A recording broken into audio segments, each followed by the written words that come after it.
So what are your key takeaways if you look back in this whole 40 years period of computerization, digitalization journey for Singapore itself? And do you think Singapore has done well? Well, I like very much what you said, and it's a very good place for us to start this conversation.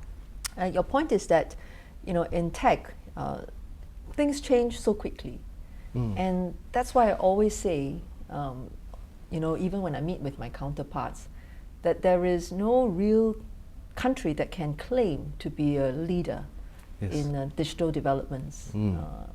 When you talk about technology, in some sense, we are all still at the starting line. And what that means is that we have to constantly challenge ourselves. Yes. In terms of how we think about the future, if I could just sort of paint a picture of what digital Singapore could look like, I think there could be a couple of dimensions that will be very important. First, I think we see ourselves as being able to develop a digital economy that is vibrant. Yes. But at the same time, in the digital domain, there are societal elements too. And so when we think about digital society, it is how we can foster the sense of stability. So it's a stable digital society.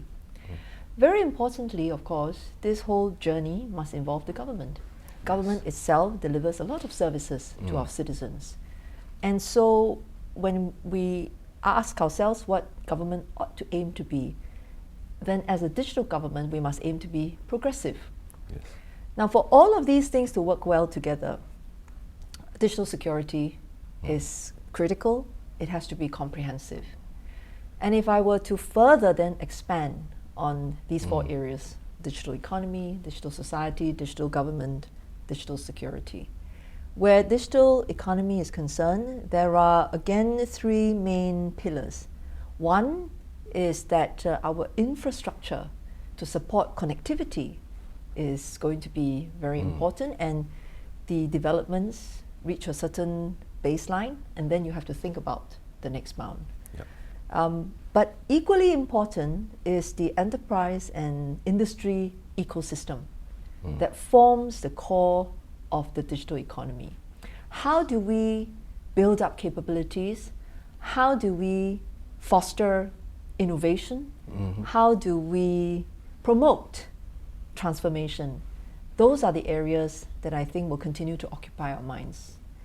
Now then, of course, in order for these good things to happen, you need to have a digital workforce that have got the relevant skill set. Yes. And so I was quite tickled when you talked about the days when no one wanted to study computer science, or be interested in careers in IT. Yes. Today, the opposite has happened. If you look at our institutes of higher learning, in terms of the enrollment, students who are enrolled in the ICT-related courses, they're actually some of the best performing students.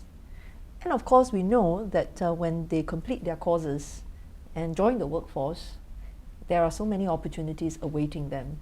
So a lot of investment in leveling up the curricula in the institutes of higher learning, but I think also at the same time, for people who are already in either tech roles or non-tech roles, everyone needs to pick up some level of digital skills.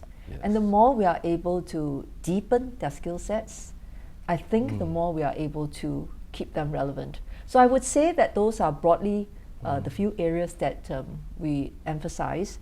I'm not saying a lot more about digital society, digital government, and digital security. This is not to say that they are not important. They all are. I think there will be other occasions that we can say more about them too.